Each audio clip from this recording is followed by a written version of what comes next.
ಈ ವಿಷಯದಿಂದ ನಾನು ಕಲಿತಂಥ ಪಾಠ ಏನು ಅಂತಂದರೆ, ಹೊಸದಾಗಿ ಬರುವಂಥ ವಿದ್ಯಾರ್ಥಿಗಳು ಆರ್ಟಿಸ್ಟ್ ಆಗಿರ್ಬೋದು, ಆ ವಿದ್ಯಾರ್ಥಿಗಳು ಅಸಿಸ್ಟೆಂಟ್ ಡೈರೆಕ್ಟರ್ಗಳೇ ಆಗಿರ್ಬೋದು, ಯಾರೇ ಆಗಿರ್ಬೋದು, ಆ ಲೊಕೇಶನಲ್ಲಿ ಅವ್ರು ಯಾವ ರೀತಿ ನಡ್ಕೋಬೇಕು ಅನ್ನೋದನ್ನು ಈ ಒಂದು ಘಟನೆ ನಮಗೆ ತಿಳಿಸ್ಕೊಡುತ್ತೆ. ಡೈರೆಕ್ಟರ್ಗೆ ಅಟ್ಮೋಸ್ಟ್ ಇಂಪಾರ್ಟೆನ್ಸ್ ಕೊಡಬೇಕು. Director is the mother of the cinema, producer is the father of the cinema. ಅದನ್ನೆಲ್ಲ ಕಟ್ಕೊಡೋ ಅಂಥವನು ನೆಕ್ಸ್ಟು ಕ್ಯಾಮ್ರಾಮನ್ನು. ಡೈರೆಕ್ಟ್ರು ಕ್ಯಾಮ್ರಾಮನ್ಗೆ ಇಬ್ಬರಿಗೂ ತುಂಬ ರೆಸ್ಪೆಕ್ಟ್ ಕೊಡುವಂಥದ್ದನ್ನು ನಾವು ಕಲ್ತ್ಕೋಬೇಕು. ಆಮೇಲೆ ನಾನು ಯಾವುದೇ ಕಾರಣಕ್ಕೂ ಆ ಘಟನೆ ಆದಮೇಲೆ ಕ್ಯಾಮ್ರಾ ಮುಂದೆ ಹೋಗೋದನ್ನು ಮಾಡಲಿಲ್ಲ, ಡೈರೆಕ್ಟ್ರ್ ಮುಂದೆ ಹೋಗಿ ನಿಂತ್ಕೊಳ್ಳೋದು ಮಾಡಲಿಲ್ಲ. ಯಾವುದೇ ಕಾರಣಕ್ಕೂ ಅವ್ರು ಬೆನ್ನ ಹಿಂದೆ ಎದ್ದುಬಿಡ್ತಾ ಇದ್ದೆ. ಏನಾದರೂ ಕೆಲಸ ಹೇಳಿದ್ರೆ ಮಾತ್ರ ಮಾಡೋದು, ಇಲ್ಲ ಅಂತಂದರೆ ಅವ್ರು ಏನು ಕೆಲಸ ಮಾಡ್ತಾಯಿದ್ರೆ ಅದನ್ನು ನೋಡೋದು. ನಾವು ನೋಡಬೇಕಾಗಿರೋವಂಥದ್ದೇನು, ಆಗಿನ ಕಾಲ 2008 ಇದ್ದಿದ್ದು ಕೂಡ ಆರಿ 3 ಕ್ಯಾಮ್ರಾನೇ. ಮತ್ತು ಕ್ಯಾಮ್ರಾಮನ್ ಆ ಸಿನಿಮಾಗೆ ರೇಣುಕುಮಾರು ಚೆಲುವಿನ ಚಿತ್ತಾರಕ್ಕೂ ಕ್ಯಾಮ್ರಾಮನ್ ಆಗಿದ್ದರು. ಅದೇ ಕ್ಯಾಮ್ರಾಮನ್ನ ಕಂಟಿನ್ಯೂ ಮಾಡಿದ್ರು ಎಸ್ ನಾರಾಯಣ್ ಸರ್ ಅವರು. ತುಂಬ ಒಳ್ಳೆ ಕ್ಯಾಮ್ರಾಮನ್ ಆತ ಕೂಡ. ಅವ್ರು ಮಾಡ್ತಾ ಇದ್ದಿದ್ದಂಥ ಲೈಟಿಂಗ್ ಅರೇಂಜ್ಮೆಂಟ್ಸ್ನ ನೋಡ್ತಾ ಇದ್ದೆ. ಆಗಾಗ ಲೆನ್ಸ್ಗಳು ಚೇಂಜ್ ಮಾಡ್ತಾಯಿದ್ರು, ಅದನ್ನು ನೋಡ್ತಾ ಇದ್ದೆ. ಮತ್ತು ಆಗಿನ ನೆಗೆಟಿವ್ನ ಯೂಸ್ ಮಾಡಿ ಶೂಟ್ ಮಾಡ್ತಾಯಿದ್ರು. ನೆಗೆಟಿವ್ ಅಂತಂದರೆ ಗೊತ್ತಲ್ಲ, ಈಗ ನಾವು ಚಿಪ್ ಹಾಕಿ ಏನು ಬೇಕಾದರೂ ಶೂಟ್ ಮಾಡ್ಕೊಳ್ತೀವಿ. ಆಗ ಆ ರೀತಿ ಇರಲಿಲ್ಲ. ನೆಗೆಟಿವ್ ಕೊಡಾಕ್ದು ಬರೋದು, ಹೋಗಿ ತೊಗೊಂಬರೋದು. 450 ಅಡಿ. ಆ 450 ಅಡಿ ಅಂದರೆ ಒಂದು ಸೆಕೆಂಡ್ಗೆ 24 ಫ್ರೇಮು, ಒಂದು ನಿಮಿಷಕ್ಕೆ 1200 1300 ಫ್ರೇಮ್ಗಳು ಓಡ್ತಾ ಇರುತ್ತೆ. ತುಂಬ ಕಾಸ್ಟ್ಲಿ. ಶೂಟಿಂಗ್ ನಡೀತಾ ಇತ್ತು. ಆ ಶೂಟಿಂಗು ತುಂಬ ಪಾಠಗಳನ್ನ ನನಗೆ ಕಲಿಸ್ಕೊಡ್ತು. ಸರಿಸುಮಾರು 10 ದಿನಗಳು ಅದೇ ಶೂಟಿಂಗ್ ಮನೆಯಲ್ಲಿ ಚೈತ್ರದ ಚಂದ್ರಮ ಶೂಟಿಂಗ್ ನಡೆಯುತ್ತೆ. ಆ ಚಿತ್ರದ ನಾಯಕ ಯಾರು ಅಂತಂದರೆ, for the first time S Narayan sir ಅವ್ರ ತಮ್ಮ ಮಗ ಪಂಕಜ್ನ ಇಂಟ್ರೊಡ್ಯೂಸ್ ಮಾಡಿರ್ತಾರೆ. ಅವ್ರಿಗೆ 2 ಗಂಡು ಮಕ್ಕಳು, ಟ್ವಿನ್ಸು, ಒಬ್ಬ ಪಂಕಜು, ಇನ್ನೊಬ್ಬ ಪವನ್ ಕುಮಾರ್ ಅಂಥೇಳಿ. ಇವತ್ತಿನ ದಿನ ಪಂಕಜ್ ಆರ್ಟಿಸ್ಟ್ ಆಗಿದ್ದಾರೆ. ಪವನ್ ಕುಮಾರ್ ಯಾರು ಪ್ರೊಡಕ್ಷನ್ ನೋಡ್ಕೊಳ್ತಾರೆ, ಡೈರೆಕ್ಟರ್ ಆಗಿನೂ ಕೆಲಸ ಮಾಡ್ತಾ ಇದ್ದಾರೆ. ಸೊ ಪಂಕಜ್ ತುಂಬ ಸಾಫ್ಟ್ ಹುಡುಗ. ಅವರು ಬಹುಶಃ ಒಳ್ಳೆ ಟ್ರೈನಿಂಗ್ ತೊಗೊಂಡಿದ್ರು ಅಷ್ಟೊತ್ತಿಗಾಗಲೇ. ಸಿನಿಮಾ ನೋಡಿದ್ರೆ ನಿಮಗೆ ಗೊತ್ತಾಗುತ್ತೆ, ತುಂಬ ಒಳ್ಳೆ ಡ್ಯಾನ್ಸರ್ ಕೂಡ. ಅದ್ಭುತವಾಗಿ ಡ್ಯಾನ್ಸ್ ಮಾಡಿದ್ದಾನೆ ಹುಡುಗ, ತುಂಬ ಚೆನ್ನಾಗಿ ಮಾಡಿದ್ದಾನೆ. 10 ಡೇಸು ಆ ಹುಡುಗ ಎಂಟೈರ್ ಶೂಟಿಂಗು ಅಲ್ಲೇ ಮನೇಲಿ ನಡೆಯುತ್ತೆ. ಆ ಶೂಟಿಂಗಲ್ಲಿ ಪಾಲ್ಗೊಂಡಂಥ ಕಲಾವಿದರು ಯಾರು ಅಂತಂದರೆ, ಅಲ್ಲಿ ಹೀರೋಯಿನ್ ಪಂಕಜು ಅಮೂಲ್ಯ, ಹೀರೋಯಿನ್ ತಂದೆಯಾಗಿ ಪಲ್ಲಕ್ಕಿ ರಾಧಾಕೃಷ್ಣ ಡೈರೆಕ್ಟರ್ ಆ್ಯಕ್ಟ್ ಮಾಡಿದರು. ತಾಯಿ ಒಬ್ಬರು TV ಸೀರಿಯಲ್ ಆರ್ಟಿಸ್ಟು. ಕತೆ ಏನು ಅಂತಂದರೆ, ಒಬ್ಬ ಕ್ರಿಕೆಟರ್ ಹುಡುಗ. ಹೀರೋಯಿನ್ ಬಂದು ತಂದೆ ತಾಯಿ ಇಬ್ಬರೂ ಇರೋದಿಲ್ಲ, ಮಲ್ತಾಯಿ ಇರ್ತಾರೆ. ಮಲ್ತಾಯಿ ಮನೇಲಿ ಸಿಕ್ಕಾಕ್ಕೊಂಡಿರ್ತಾರೆ. ಚಿಕ್ಕಪ್ಪ ಬಂದು ಆ ಹುಡುಗಿ ಮೇಲೆ ಸ್ವಲ್ಪ ಶೋಷಣೆ ಮಾಡ್ತಾ ಇರ್ತಾರೆ. ಹುಡುಗ ಮದುವೆ ಆಗಬೇಕು ಅಂತಂದರೆ ಕ್ರಿಕೆಟರ್ ಆಗಿ ನಾನು ಎಸ್ಟಾಬ್ಲಿಷ್ ಆಗಬೇಕು ಅಂತ. ಬಹುಶಃ ಈ ಸಿನಿಮಾ ಕತೆ ಏನಿದೆ, ಲಗಾನ್ನ ಸ್ಫೂರ್ತಿಯಿಂದ ಬರೆದಿದ್ರು ಅಂತ ಕಾಣಿಸುತ್ತೆ ನನಗೆ. ಲಗಾನ್ ಕತೆ ಇದಾಗಿಲ್ಲ, ಆದರೂ ಕೂಡ ಈ ಕ್ರಿಕೆಟ್ ಅನ್ನೋ ಕಾನ್ಸೆಪ್ಟನ್ನ ಅಲ್ಲಿಂದ ತೊಗೊಂಡಿದ್ರಾ ಅಂತ ಒಂದು ಪ್ರಶ್ನೆ ನನ್ನಲ್ಲಿದೆ. ಯಾಕೆಂದರೆ ಲಗಾನ್ ತುಂಬ ಸೂಪರ್ ಹಿಟ್ ಸಿನಿಮಾ ಅದಕ್ಕೆ, ಅಮೀರ್ ಖಾನ್ದು. ಸ್ವಲ್ಪ ಅದು ಗ್ಲಿಮ್ಸಸ್ಸು ಇದರಲ್ಲಿ ಛಾಯೆ ಈ ಸಿನಿಮಾದಲ್ಲೂ ಕಾಣ್ಬೋದು. ಈ ಬಸವೇಶ್ವರ ನಗರ ಶೂಟಿಂಗ್ ಆದಮೇಲೆ ಒಂದು ದಿನ ರೈಲ್ವೆ ಟ್ರ್ಯಾಕ್ ಮೇಲೆ, ಯಶವಂತಪುರ ರೈಲ್ವೆ ಟ್ರ್ಯಾಕ್ ಮೇಲೆ ಶೂಟಿಂಗ್ ಆಯಿತು. ಅದಾದ ನಂತರ ಹೀರೋಯಿನ್ ಮನೆ ಅಂತ ಹೇಳಿ ಮಲ್ಲೇಶ್ವರಮಲ್ಲಿ ಒಂದು ಶೂಟಿಂಗ್ ಮನೆಯೇ ಇದೆ, ಹಳೆ ಕಾಲ ಶೂಟಿಂಗ್ ಮನೆ, ಅಲ್ಲಿ ಶೂಟಿಂಗ್ ಮಾಡಿದ್ರು. ಆಮೇಲೆ ಕ್ರಿಕೆಟ್ ಸೀನ್ಸ್ನ ಶೂಟ್ ಮಾಡೋದಕ್ಕೆ ಬನಶಂಕರಿ ಚೆನ್ನಮ್ಮನ ಕೆರೆ ಅಚ್ಚುಕಟ್ಟು ಮೈದಾನಕ್ಕಾಯಿತು. ಕಡೆಯಲ್ಲಿ ಕ್ಲೈಮ್ಯಾಕ್ಸ್ ಶೂಟ್ ಮಾಡಬೇಕು. ಕ್ಲೈಮ್ಯಾಕ್ಸಲ್ಲಿ ಮೈಸೂರಿಗೆ ಹೋಗಬೇಕು ಅಂತ ಹೇಳಿ ಮೈಸೂರು ಹೋಗಿ ಅಲ್ಲಿ ಶೂಟ್ ಮಾಡಿದ್ರು. ನೀವು ನೋಡಿರ್ಬೋದು, ಲಗಾನ್ ಚಿತ್ರ ತುಂಬ ಅದ್ಭುತವಾಗಿ ಮೂಡಿ ಬಂದಿದೆ. ಒಂದೊಂದು ಶಾರ್ಟ್ ಇರ್ಬೋದು, ಬರೀ ಕ್ಲೈಮ್ಯಾಕ್ಸ್ ಸನ್ನಿವೇಶನೇ ಅರ್ಧ ಗಂಟೆ ಮುಕ್ಕಾಲು ಗಂಟೆ ಹೋಗುತ್ತೆ. ಒಂದೊಂದು ಪಾತ್ರವನ್ನು, ಒಂದೊಂದು ಎಮೋಷನ್ನ ಪೂರ್ತಿಯಾಗಿ ಕ್ಲೀನಾಗಿ ಕಟ್ಕೊಡೋವಂಥ ಒಂದು ಪ್ರಯತ್ನ ಆ ಸಿನಿಮಾದಲ್ಲಾಗಿದೆ. ಆ ಒಂದು ಸ್ಫೂರ್ತಿ ಈ ಚೈತ್ರದ ಚಂದ್ರಮಾಲಿ ಶೂಟಿಂಗ್ ಮಾಡಬೇಕು ಅಂತ ಅದೇ ರೀತಿ ಕ್ಲೈಮ್ಯಾಕ್ಸ್ ಬರೆದಿದ್ರು. ಬಟ್ ದುರದೃಷ್ಟವಶಾತ್ ಯಾರೋ ಒಬ್ಬ ಬಂದು ಬಹುಶಃ ತಲೆ ಕೆಡಿಸ್ದ ಅನಿಸುತ್ತೆ, ಅಥವಾ ಮಿಸ್ಲೀಡ್ ಮಾಡ್ದ ಅಂತ ಅನಿಸುತ್ತೆ ಡೈರೆಕ್ಟ್ರನ್ನ. ಯಾಕೆಂತಂದರೆ ಆಗಿನ್ನೂ ಗ್ರಾಫಿಕ್ಸ್ ಅಂದರೆ ಆಗ್ತಾನೆ ಬರ್ತಾಯಿತ್ತು. ಅಂದರೆ ಈಗಿನ ಇರೋವಂಥ ಟೆಕ್ನಾಲಜಿ ಆಗಿರಲಿಲ್ಲ. 2008 ಕಡಿಮೆ ಇತ್ತು. ಯಾರೋ ಒಬ್ಬ ಶೂಟಿಂಗ್ ಟೈಮ್ನಲ್ಲಿ ಲ್ಯಾಪ್ಟಾಪ್ ಎತ್ಕೊಂಡ್ಬಂದಾಗ ನಮ್ಮದು ಗ್ರಾಫಿಕ್ಸ್ ಈ ರೀತಿದೆ ನೋಡಿ ಅಂತ ಹೇಳಿ ಡೈರೆಕ್ಟರ್ ಸಾರ್ನ ತೋರಿಸ್ದ. ಸಾರ್ ನೋಡಿದ್ರು, ನಾವು ನೋಡ್ತಾ ಇದ್ವಿ ಲ್ಯಾಪ್ಟಾಪಲ್ಲಿ. ಅವನು ಎತ್ಕೊಂಡೋದ. ಇವರು ಪ್ರೋಗ್ರಾಮ್ ಏನು ಮಾಡ್ಕೊಂಡಿರ್ತಾರೆ, ಡೈರೆಕ್ಟರ್ಗಳ್ಗೆ ಗೊತ್ತಿರುತ್ತೆ, ನಮಗೇನು ಹೇಳೋದಿಲ್ವಲ್ಲ. ಒಂದು ಬೇಸಿಕ್ ಪ್ರಾಬ್ಲಮ್ ಆಗೋಯ್ತು. ಸಿ ಒಂದು ಕ್ರಿಕೆಟ್ ಸ್ಟೇಡಿಯಮ್ ಶೂಟ್ ಮಾಡಿದ್ದಾರೆ ಸೀನು ಅಂತಂದಮೇಲೆ ಅಲ್ಲಿ ಲೈವ್ ಆಗಿ ಜನನ ಶೂಟ್ ಮಾಡಿದ್ರೆ ಅಲ್ಲಿ ಕ್ಲಿಯರಾಗಿ ಎಮೋಷನ್ಸ್ ಏನಿದೆ ಅದು ಕ್ಯಾರಿ ಆಗುತ್ತೆ. ಇಲ್ಲಿ ಏನು ಮಾಡಿದ್ರು ಅಂತಂದರೆ ಅವ್ನು ಯಾರೋ ತಲೆ ಕೆಡಿಸ್ದ ಅಂತೇಳಿ ಗ್ರಾಫಿಕ್ಸ್ ಹಾಕ್ಬಿಟ್ರು. ಜನನೇ ಇಲ್ಲ ಅಲ್ಲಿ. ಜನ ಇರೋವಂಥ ಸ್ಥಳದಲ್ಲಿ ಗ್ರಾಫಿಕ್ಸ್ ಮಾಡಿಬಿಟ್ಟು ಜನರನ್ನ ಮಲ್ಟಿಪ್ಲೈ ಮಾಡಿಬಿಟ್ಟು ಅದು ಡೂಪ್ಲಿಕೇಟ್ ಮಾಡಿಬಿಟ್ರು. ಒಂದು ಕಡೆ ನಿಜವಾದ ಆರ್ಟಿಸ್ಟು ಫೀಲ್ಡರ್ಗಳು ನಿಂತ್ಕೊಂಡಿದ್ರೆ ಹಿಂದೆಗಡೆ ಜನ ಇಲ್ಲದೇ ಬರೀ ಗ್ರಾಫಿಕ್ಸು ಬೊಂಬೆಗಳ ಥರ ಮಾಡಿ ನಿಲ್ಲಿಸ್ಬಿಟ್ಟಿದ್ರು. ಅವ್ನು ಗ್ರಾಫಿಕ್ ಮಾಡೋನು ಬಹುಶಃ ಕೆಲಸ ಚೆನ್ನಾಗಿ ಮಾಡಿರಲಿಲ್ಲ ಅಂತ ನನ್ನ ಪರ್ಸ್ನಲ್ ಒಪಿನಿಯನ್ನು. ಈ ಎಂಟೈರ್ ಕ್ಲೈಮ್ಯಾಕ್ಸಿನ ಒಂದು 20 ನಿಮಿಷ ಹೋಗುತ್ತೆ.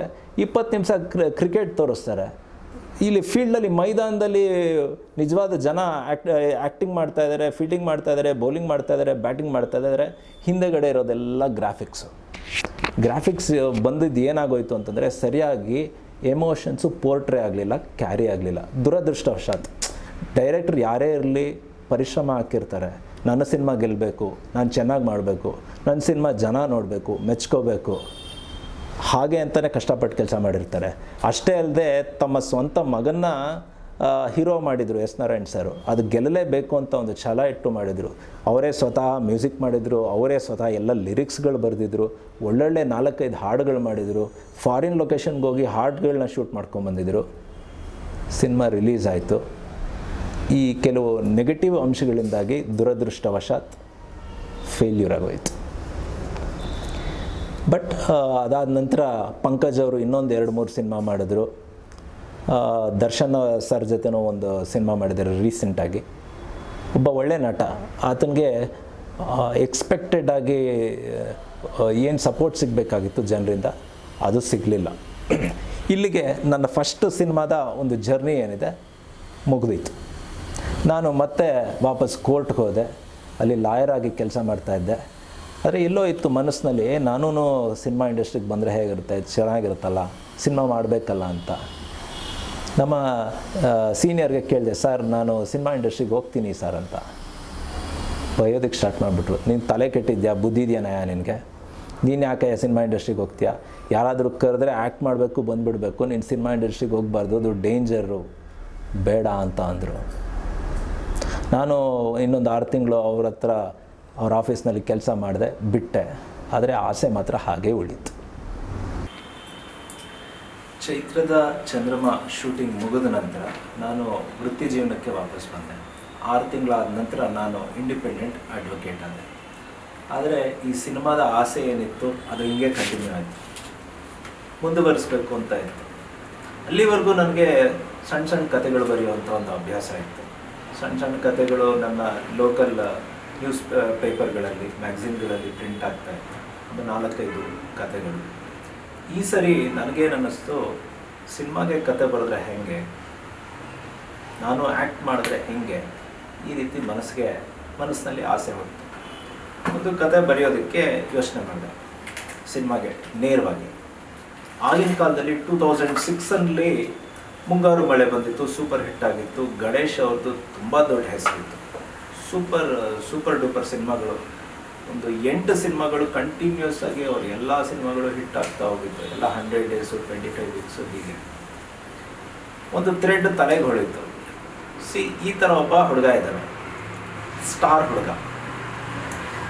ಹುಡುಗನಿಗೆ ಫಿಮೇಲ್ ಫಾಲೋಯಿಂಗ್ಸ್ ಜಾಸ್ತಿ ಇದೆ, ಹೆಣ್ಮಕ್ಳ ಫಾಲೋಯಿಂಗ್ಸ್ ಜಾಸ್ತಿ ಇದೆ. ನನ್ನ ಕ್ರಿಮಿನಲ್ ಕೇಸ್ಗಳ ಅನುಭವಗಳು, ಒಂದು ಹುಡುಗಿ ಮರ್ಡರ್ ಆಗ್ತಾಳೆ.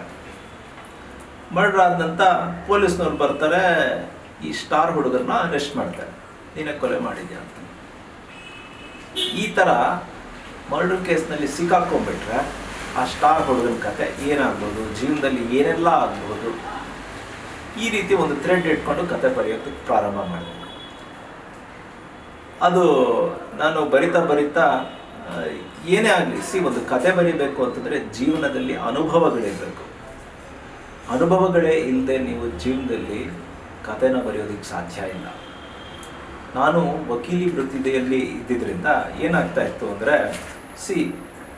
Courts are like a mirror reflection image of the entire society. ಸಮಾಜದಲ್ಲಿ ಏನೇ ಘಟನೆಗಳು ನಡೀಲಿ ಅದು ಕೇಸ್ಗಳಾಗಿ ಪರಿವರ್ತನೆ ಆಗುತ್ತೆ. ಆ ಘಟನೆಗಳು ಕೋರ್ಟ್ನಲ್ಲಿ ರಿಫ್ಲೆಕ್ಟ್ ಆಗ್ತಾ ಇರ್ತವೆ. ನನಗೆ ಕತೆ ಬರೆಯೋದು ತುಂಬ ಸುಲಭ. ಆ ಕೇಸ್ಗಳ ಅಂಶಗಳು ಬೇರೆ ಬೇರೆ ವಿಷಯಗಳು ಇರ್ತಾವಲ್ಲ, ಆ 10 ಹಲವು ಕೇಸ್ಗಳ ಅಂಶಗಳನ್ನ ತಗೊಂಡು ಒಂದು ಮುತ್ತಿನ ಹಾರದ ಥರ ಪೋಣಿಸ್ತಾ ಹೋದರೆ ಒಂದು ಕತೆ ಸೃಷ್ಟಿ ಆಗ್ಬಿಡುತ್ತೆ. ನಮಗೆ ಅನುಭವಗಳು ತುಂಬ ಹೇರಳವಾಗಿ ಸಿಗುತ್ತೆ. ಕತೆ ಬರೆಯೋದು ಸುಲಭ ವಕೀಲರಿಗೆ. ನಾನು ನಡೆಸಿರುವಂಥ ಕೇಸ್ಗಳು, ನೋಡಿರುವಂಥ ಬೇರೆ ಕೇಸ್ಗಳು, ಎಲ್ಲ ಕೇಸ್ಗಳ ಸನ್ನಿವೇಶಗಳನ್ನೆಲ್ಲ ಪೋಣಿಸ್ತಾ ಒಂದು ಕಥೆನ ರೆಡಿ ಮಾಡಿದೆ. Murder mystery, suspense thriller cinema ಕತೆ. ಆ ಕತೆಗೆ ನಾನಿಟ್ಟಂಥ ಒಂದು ಹೆಸರು ಅಂತರ್ಗಾಮಿ ಅಂತ ಹೇಳಿ. ಸರಿ, ಸುಮಾರು 54 ಸೀನ್ಗಳಿತ್ತು. ಇದನ್ನು ಹೀಗೆ ಕೊಡೋದಕ್ಕೆ ನನಗೆ ಅಫ್ಕೋರ್ಸ್ ಎಸ್ ನಾರಾಯಣ ಅವ್ರು ಬಿಟ್ಟರೆ ಬೇರೆ ಯಾರೂ ಗೊತ್ತೇ ಇಲ್ಲ ನನಗೆ. ಹೇಗೆ ಕೊಡೋದು? ಅವರ ಅಸೋಸಿಯೇಟ್ನ ಕೇಳಿದೆ. ಅವ್ರು ಯಾವಾಗಲೂ ಬ್ಯುಸಿ ಇರ್ತಾರೆ ಸರ್, ಅವ್ರದ್ದೇ ಅವ್ರ ಕತೆ ಬರ್ಕೊಳ್ತಾರೆ, ಬೇರೆಯವ್ರದ್ದೆಲ್ಲ ಜಾಸ್ತಿ ಕೇಳಲ್ಲ ಆ ಕತೆಗಳನ್ನ ಅಂತ. ನಾನೇನು ಮಾಡಬೇಕು ಯೋಚನೆ ಮಾಡ್ತಾ ಇದ್ದೆ. ನಮ್ಮ ಅಡ್ವೊಕೇಟ್ಸ್ ಅಸೋಸಿಯೇಷನಲ್ಲಿ ಲಿಟರರಿ ಯೂನಿಯನ್ ಪ್ರೆಸಿಡೆಂಟ್ ಅವರು ರಮೇಶ್ ಬಾಬು ಸರ್ ಅಂತ ಇದ್ದಾರೆ. ರಮೇಶ್ ಬಾಬು ಹಿರಿಯ ವಕೀಲರು. ಅವರು ಜನತಾದಳದಲ್ಲಿ ಇದ್ದಂಥವರು, MLC ಆಗಿದ್ದರು, 1-2 ವರ್ಷ MLC ಆಗಿದ್ದರು. ಈಗ ಕಾಂಗ್ರೆಸ್ನಲ್ಲಿದ್ದಾರೆ. ಅವರು, ಆ ರಮೇಶ್ ಬಾಬು ಅವರು ಲಿಟ್ರರಿ ಯೂನಿಯನ್ ಪ್ರೆಸಿಡೆಂಟ್. ನಾನು ಎತ್ಕೊಂಡೋಗಿ ಈ ಕಥೆನ ಅವ್ರಿಗೆ ಕೊಟ್ಟೆ. ಸರ್, ಪುಸ್ತಕ ಮಾಡಿ ರಿಲೀಸ್ ಮಾಡಬೇಕು, ಕಾದಂಬರಿಯಾಗಿ ಅಂತ ಅಂದೆ. ಸರಿ ಅಂತ ಹೇಳಿ ಅಲ್ಲಿ ಪ್ರಿಂಟ್ ಮಾಡಿಸಿ ಅದನ್ನೆಲ್ಲ ಅಡ್ವೊಕೇಟ್ಸ್ ಅಸೋಸಿಯೇಷನಲ್ಲಿ ಫಂಕ್ಷನ್ ಮಾಡಿ ರಿಲೀಸ್ ಮಾಡಿ ಎಲ್ಲ ಮಾಡ್ತೀವಿ. ಸರಿ, ಸುಮಾರು 2010 ಆಗೋಗಿತ್ತು. ಅಷ್ಟೊತ್ತಿಗಾಗಲೇ ನಾನು ಸಿನಿಮಾದಲ್ಲಿ ಏನಾದರೂ ಮಾಡಬೇಕು ಅಂತ ಹೇಳಿ ಪ್ರಿಂಟ್ ಮಾಡಿಸಿದ್ನಲ್ಲ, ಈ ಎಲ್ಲ ಪುಸ್ತಕಗಳನ್ನ ಹಂಚೋದಕ್ಕೆ ಇಷ್ಟಪಟ್ಟೆ. ಅಷ್ಟೊತ್ತಿಗೆ ಒಂದು ನ್ಯೂಸ್ ಪೇಪರಲ್ಲಿ ಒಂದು ಅಡ್ವರ್ಟೈಸ್ಮೆಂಟ್ ನೋಡಿದೆ. ಅಭಿನಯ ತರಂಗ ಅಂತ ಇನ್ಸ್ಟಿಟ್ಯೂಷನ್ದು ಅಡ್ವರ್ಟೈಸ್ಮೆಂಟ್. ಅದನ್ನು ನಡೆಸ್ತಾ ಇದ್ದಂಥವ್ರು ಯಾರು ಅಂತಂದರೆ AS ಮೂರ್ತಿ. ಈ AS ಮೂರ್ತಿಯವರು ಚಿತ್ರರಂಗಕ್ಕೆ ತುಂಬ ಹತ್ತಿರದಲ್ಲಿದ್ದಂಥ ವ್ಯಕ್ತಿ. ಈಸ್ ಅ ಜರ್ನಲಿಸ್ಟ್, ಪತ್ರಕರ್ತರು. ಸಿನಿಮಾಗೆ ಸಂಬಂಧಪಟ್ಟಂಥ ಎಲ್ಲ ಲೇಖನಗಳನ್ನ ಬರೀತಾ ಇದ್ರು. ಹಿರಿಯರು, ವಯಸ್ಸಿನಲ್ಲಿ ವಯೋವೃದ್ಧರು. ಆಗಿನ ಕಾಲದ ಎಲ್ಲ ಪ್ರೊಡ್ಯೂಸರ್ಗಳು, ಡೈರೆಕ್ಟರ್ಗಳು ಎಲ್ಲರೂ ನೇರವಾಗಿ ಪರಿಚಯ ಇದ್ದಂಥ ಒಬ್ಬ ಹಿರಿಯ. 100 TV ಸೀರಿಯಲ್ ಎಪಿಸೋಡ್ಗಳಲ್ಲಿ ಕೂಡ ಆ್ಯಕ್ಟಿಂಗ್ ಮಾಡಿಬಿಟ್ಟಿದ್ದಾರೆ. ರೇಡಿಯೋಗಳಲ್ಲಿ ನಾಟಕಗಳು ಮಾಡಿದ್ದಾರೆ. ಇವರ ತಂದೆ ಹೆಸರಿನಲ್ಲಿ ಅಭಿನಯ ತರಂಗ ಅಂತ ಹೇಳಿ ಒಂದು ಇನ್ಸ್ಟಿಟ್ಯೂಷನ್ನ ರನ್ ಮಾಡ್ತಾರೆ ಇಲ್ಲಿ ಹನುಮಂತ ನಗರದಲ್ಲಿ. ಅದರದ್ದು ಅಡ್ವರ್ಟೈಸ್ಮೆಂಟ್ ಬಂದಿತ್ತು. ಅಭಿನಯ ತರಂಗದ ಒಂದು ಕ್ರ್ಯಾಶ್ ಕೋರ್ಸ್ ಮಾಡ್ತಾ ಇದ್ದೀವಿ, ಆಸಕ್ತರು ಬಂದು ಸೇರ್ಕೋಬೋದು ಅಂತ. ನಾನು ನೋಡಿದೆ. I went to the institution, enquiry ಮಾಡಿದೆ ಏನು ಅಂತ ಹೇಳಿ. 30 ದಿನದ ಕ್ರ್ಯಾಶ್ ಕೋರ್ಸ್ ಇರುತ್ತೆ. ನಿಮಗೆ ನಟನೆಯ ಬಗ್ಗೆ ತಿಳಿಸಿಕೊಡ್ತೀನಿ, ಇಂಟ್ರೆಸ್ಟ್ ಇದೆ ಜಾಯ್ನ್ ಆಗಿ. ಸರಿ ಆಗ್ಬೋದು, ನೋಡೋಣ ಅಂತ ಹೇಳಿ ನಾನು ಇನ್ಸ್ಟಿಟ್ಯೂಷನ್ಗೆ ಜಾಯ್ನ್ ಆಗಿದೆ. This is some time in 2008. Summer ಹಾಲಿಡೇಸಲ್ಲಿ 30 ದಿನಗಳ ಕ್ರ್ಯಾಶ್ ಕೋರ್ಸ್. ನಮಗೆ ಇನ್ಸ್ಟ್ರಕ್ಟ್ ಮಾಡೋಕ್ಕೆ ಬಂದಂಥ ಒಬ್ಬ ಟೀಚರ್ ಯಾರು ಅಂತಂದರೆ ಪ್ರಕಾಶ್ ಬೆಳವಡಿ ಸರ್. ಇವರು ಥಿಯರಿನ ಹೇಳ್ಕೊಡೋದಕ್ಕೆ ಬಂದಂಥ ಟೀಚರ್. ಪ್ರಕಾಶ್ ಬೆಳವಡಿ ಸರು ನಿಮಗೆ ಗೊತ್ತಿರ್ಬೋದು, ಮೇಕಪ್ ನಾಡಿ ಅವ್ರ ಮಗ. ತಂಗಿ ಬಂದು ಸುಧಾ ಬೆಳವಡಿ ಅವರು. ಮುಂಗಾರು ಮಳೆ ಗಣೇಶ್ ಅವ್ರ ತಾಯಿ ರೋಲ್ ಮಾಡಿರುವಂಥವ್ರು, ತುಂಬ ಹೆಸರಿದ್ದಂಥವ್ರು. ಅವ್ರಿಗೆ ಹೆಸರಿದೆ, ಥಿಯೇಟ್ರಲ್ಲಿ ತುಂಬ ಹೆಸರು. ಅಂದರೆ ರಂಗಶಂಕರ, ರವೀಂದ್ರ ಕಲಾಕ್ಷೇತ್ರ, ಈ ಥರ ಹಿನ್ನೆಲೆ ಇದ್ದಂಥವ್ರು. ಅದನ್ನು ಬಿಟ್ಟರೆ ಬಾಂಬೆಯಲ್ಲಿ ಹಿಂದಿ ಡ್ರಾಮಾ ಮಾಡೋದು, ಡೆಲ್ಲಿಲಿ ಇಂಗ್ಲೀಷ್ ಡ್ರಾಮಾ ಮಾಡೋದು, ಕ್ಯಾಲ್ಕಟ್ಟಾಗೆ ಹೋಗಿ ಡ್ರಾಮಾ ಮಾಡೋದು, ಈ ಥರ ಎಲ್ಲ ಮಾಡಿ ಥಿಯೇಟ್ರ್ಗಳ ಒಂದು ಇದರಲ್ಲಿ ಸರ್ಕಲ್ಗಳಲ್ಲಿ ತುಂಬ ದೊಡ್ಡ ಹೆಸರಿತ್ತು. ಹಾಗೆಯೇ ಅವರು ಕೂಡ ಒಬ್ಬರು ಪತ್ರಕರ್ತರು. AS ಮೂರ್ತಿಯವರು ಕನ್ನಡ ಪತ್ರಕರ್ತರಾದರೆ, ಈ ಪ್ರಕಾಶ್ ಬೆಳವಡಿ ಸರ್ ಇಂಗ್ಲೀಷ್ ಪತ್ರಿಕೆಯ ಪತ್ರಕರ್ತರು. ಇಂಗ್ಲೀಷ್ನಲ್ಲಿ ಲೇಖನಗಳನ್ನ ಬರೀತಾ ಇದ್ರು. ಅವರು, ಅವ್ರ ತಂದೆ ಮೇಕಪ್ ನಾಣಿ ಅಂತ ಹೇಳಿದಲ್ಲ, ನೇರ ಡಾಕ್ಟರ್ ರಾಜ್ಕುಮಾರ್ ಅವ್ರಿಗೆ ಮೇಕಪ್ ಮಾಡಿದಂಥವ್ರು ಹಲವಾರು ಸಿನಿಮಾಗಳಿಗೆ. ಸೊ ಅವ್ರಿಗೆ ಇಂಡಸ್ಟ್ರಿಲಿ ಪ್ರತಿಯೊಬ್ಬರದ್ದು ಪರಿಚಯ ಆಯಿತು. ಹಲವಾರು ಘಟನೆಗಳು, ಹಲವಾರು ವಿಷಯಗಳು. Prakash Belawadi sir was suppose to be an intellectual, a critic of the Kannada films. ಅವರು ಲೇಖನಗಳನ್ನ ಬರೀತಾ ಇದ್ರು. ತುಂಬ ಬುದ್ಧಿವಂತ, ಬುದ್ಧಿಜೀವಿ ಅಂತಲೇ ಹೇಳಬೇಕು. ಆತ 30 ದಿನಗಳವರೆಗೂ ನಮಗೆ ಪಾಠಗಳನ್ನು ಹೇಳ್ತಾ ಹೋದರು. ಬೇರೆ ಬೇರೆ ವಿಷಯಗಳ ಬಗ್ಗೆ ತಿಳಿಸ್ತಾ ಹೋದರು. ಅವರು ಎಲ್ಲ ಸಿನಿಮಾಗೆ ಸಂಬಂಧಪಟ್ಟಿರುವಂಥದ್ದು. ಅಷ್ಟೇ ಅಲ್ಲ, AS ಮೂರ್ತಿಯವರ ಬಗ್ಗೆ ತುಂಬ ಒಲವು, ಗೌರವ ಇದ್ದಂಥವರು ಸಾವಿರಾರು ಜನ ಕನ್ನಡ ಫಿಲಮ್ ಇಂಡಸ್ಟ್ರಿ. ನೇರ ರಾಜ್ಕುಮಾರ್ ಸರ್ ಮನೆಯವರಿರ್ಬೋದು, ವಿಷ್ಣುವರ್ಧನ್ ಸರ್ ಮನೆಯವರಿರ್ಬೋದು, ಎಲ್ಲರೂ ಪರಿಚಯ, A to Z entire industry ಅವ್ರ ಬಗ್ಗೆ ತುಂಬ ಗೌರವನ ಇಟ್ಕೊಂಡಿತ್ತು. ಆದ್ದರಿಂದ ಇವರು ಕೂಡ 30 ದಿನಗಳು 30 ಬೇರೆ ಬೇರೆ ಹಿರಿಯ ತಂತ್ರಜ್ಞರು, ಕಲಾವಿದರನ್ನ ಕರೆಸಿ ಅವ್ರ ಕೈಯಲ್ಲಿ ಜೀವನದ ಅನುಭವಗಳನ್ನು ನಮಗೆ ತಿಳಿಸ್ಕೊಡುವಂಥ ಪ್ರಯತ್ನ ಪಟ್ಟರು. 30 ದಿನ 30 ಹಿರಿಯ ತಂತ್ರಜ್ಞರು. ಆ ಥರ ಬಂದವರಲ್ಲಿ ತುಂಬ ದೊಡ್ಡ ಡೈರೆಕ್ಟರ್ಸ್ ಇದ್ದರು. ನಾಗ್ತಿಹಳ್ಳಿ ಚಂದ್ರಶೇಖರ್ ಬಂದು ಹೋದರು, ವಿ ಮನೋಹರ್ ಸರ್ ಬಂದು ಹೋದರು, ರಾಜೇಶ್ ರಾಮನಾಥ್ ಅವರು ಬಂದವರು, ಹರೀಶ್ ರಾಜ್ ಅವರು, ಪಲ್ಲಕ್ಕಿ ರಾಧಾಕೃಷ್ಣ ಅವರು, ರಮ್ಯಾ ಬಾರ್ನಾ ಅವರು, ದುನಿಯಾ ವಿಜಯ್ ಅವರು, ಗೋಲ್ಡನ್ ಸ್ಟಾರ್ ಗಣೇಶ್ ಅವರು, ಹೀಗೆ ಸುಮಾರು 30 ಜನ ಬೇರೆ ಬೇರೆ ಹಿರಿಯರು ಬಂದು ನಮಗೆ ಅವರ ಜೀವನದ ಅನುಭವಗಳನ್ನು ಶೇರ್ ಮಾಡಿಕೊಂಡು ನಮಗೆ ಕಟ್ಟಿಕೊಟ್ರು. ಅದು ತುಂಬ ಸ್ಫೂರ್ತಿಯುತವಾಗಿತ್ತು. 1 ತಿಂಗಳ ಕಾಲ ಅದು ನಿಜವಾದ ಹಬ್ಬ, ಸಿನಿಮಾ ಹಬ್ಬ. ಅವರಿಂದ ಕಲ್ತ್ಕೊಂಡಿರೋಂಥ ಪಾಠ ನಿಜವಾಗ್ಲೂ ಮರೆಯೋದಕ್ಕೆ ಸಾಧ್ಯ ಇಲ್ಲ. ಅಲ್ಲಿ ಹೆಚ್ಚಾಗಿ ನಾನು ಪ್ರಾಕ್ಟಿಕಲ್ಸಲ್ಲಿ ಏನೂ ಕಲಿಯೋದಕ್ಕೆ ಸಾಧ್ಯ ಆಗಲಿಲ್ಲ. ಆದರೆ ಅವರ ಅನುಭವಗಳಿದೆ ನೋಡಿ, ಅದು ನಮಗೆ ನಿಜವಾಗಿ ಸ್ಫೂರ್ತಿ ಕೊಡುತ್ತೆ. ಆ ಸ್ಫೂರ್ತಿ, ಆವತ್ತು ಕೊಟ್ಟಂಥ ಸ್ಫೂರ್ತಿ ಇವತ್ತಿಗೂ ಕೂಡ ನನ್ನ ಮನಸ್ಸಿನಲ್ಲಿ ಹಾಗೆ ಉಳ್ಕೊಂಡಿದೆ. ಪ್ರಕಾಶ್ ಬೆಳವಡಿ ಸರು ಆವತ್ತಿನ ದಿನ ಸೀರಿಯಲ್ಗಳನ್ನ ನಿರ್ದೇಶನ ಮಾಡಿದರು. ಅದಾದ ನಂತರ 5 ವರ್ಷಗಳ ನಂತರ ಅವರು ಹಿಂದಿ ಸಿನಿಮಾಗಳೆಲ್ಲ ಮಾಡೋದಕ್ಕೆ ಪ್ರಾರಂಭ ಮಾಡಿದ್ರು. ನಿಮಗೆ ಗೊತ್ತಿರ್ಬೋದು, ಏರ್ ಲಿಫ್ಟ್ ಅಕ್ಷಯ್ ಕುಮಾರ್ ಅವ್ರದ್ದು. ಅಕ್ಷಯ್ ಕುಮಾರ್ ಅವ್ರಿಗೆ ಎಷ್ಟು ಇಂಪಾರ್ಟೆನ್ಸ್ ಇದೆಯೋ ಆ ಸಿನಿಮಾದಲ್ಲಿ, ಪ್ರಕಾಶ್ ಬೆಳವಡಿ ಸರ್ಗೂ ಕೂಡ 50% ಸ್ಕ್ರೀನ್ ಶೇರಿಂಗ್ ಸ್ಪೇಸ್ ಇದೆ. ಅಷ್ಟೇ ಇಂಪಾರ್ಟೆಂಟ್ ಕ್ಯಾರೆಕ್ಟರ್ ಮಾಡೋದು ಅಕ್ಷಯ್ ಕುಮಾರ್ ಜೊತೆ. ಅದಾದ ನಂತರ ಸಂಜಯ್ ದತ್ ಜೀವನ ಆಧಾರಿತ ಸಂಜು ಬಾಬಾಲ್ ಮಾಡಿದ್ರು. ಹೀಗೆ ದೊಡ್ಡ ಸಿನಿಮಾಗಳು ಎಲ್ಲ 100 crores ಬಜೆಟಿನ ಸಿನಿಮಾಗಳು ಮಾಡ್ತಾ ಇದ್ದಾರೆ. ಅವ್ರ ಬಗ್ಗೆ ನಮಗೆ ಹೆಮ್ಮೆ ಇದೆ, ಅವ್ರ ಬಗ್ಗೆ ಗೌರವ ಇದೆ. ಅವರು ಶಿಷ್ಯರು ಅಂತ ಹೇಳ್ಕೊಳ್ಳೋದಕ್ಕೆ ಸಂತೋಷವೂ ಇದೆ. ಅಲ್ಲಿಂದ ಕಲಿತು ಹೊರಗಡೆ ಬಂದೆ. ಅದಾದ ನಂತರ ನನಗೆ ಸಿನಿಮಾ ಮಾಡಬೇಕು ಅಂತ ಹೊಚ್ಚಿತ್ತಲ್ಲ, ಏನಾದರೂ ಮಾಡಬೇಕು, ಕಾಂಟ್ಯಾಕ್ಟ್ಗಳಿಲ್ಲ. ಆಗಿನ ಕಾಲದಲ್ಲಿ ಇದ್ದಿದ್ದು ನಾರ್ಮಲ್ ಮೊಬೈಲ್ಗಳು. ಈಗಾದರೆ ಇಂಟರ್ನೆಟ್ಟು, ಸಾಫ್ಟ್ ಮೊಬೈಲ್ಗಳು ತುಂಬ ಜಾಸ್ತಿ ಇದೆ. ಆಗಿನ ಕಾಲದಲ್ಲಿ ಆ ರೀತಿ ಇರ್ತಾ ಇಲ್ಲ. ನಾರ್ಮಲ್ ಮೊಬೈಲ್ಗಳು ಇದ್ದಿದ್ದರಿಂದ ಲಿಮಿಟೆಡ್ ನಂಬರ್ ಆಫ್ ಕಾಂಟ್ಯಾಕ್ಟ್ಸ್ ಇರ್ತಾ ಇತ್ತು. ನಾನು ಅಲ್ಲಿಗೆ ಸುತ್ತೆ, ವಿದ್ಯಾ ಫಿಲ್ಮ್ ಇನ್ಸ್ಟಿಟ್ಯೂಟ್ ಅಂತ ಸುತ್ತೆ, ಆದರ್ಶ ಫಿಲ್ಮ್ ಇನ್ಸ್ಟಿಟ್ಯೂಟ್ ಅಂತ ಸುತ್ತೆ. ಅವರು ಇವನ್ನ ನೋಡಿ ಯಾರ್ಯಾರನ್ನೋ ನೋಡಿದೆ. ಈ ನಾನು ಬರೆದಂಥ ಏನು ಪುಸ್ತಕಗಳೇನಿತ್ತು, ಆ ಪುಸ್ತಕ ಕಾದಂಬರಿ ಅಂತ ರಿಲೀಸ್ ಆಗಿತ್ತು, ಅದು ಅಂತರ್ಗಾಮಿ ಅಂತ ಹೇಳಿ. ಆ ಅಂತರ್ಗಾಮಿ ಪುಸ್ತಕನ ಎಲ್ಲ ದೊಡ್ಡವ್ರಿಗೆಲ್ಲ ಕೊಡ್ತಾ ಬಂದೆ ನೋಡಿ ಅಂತ.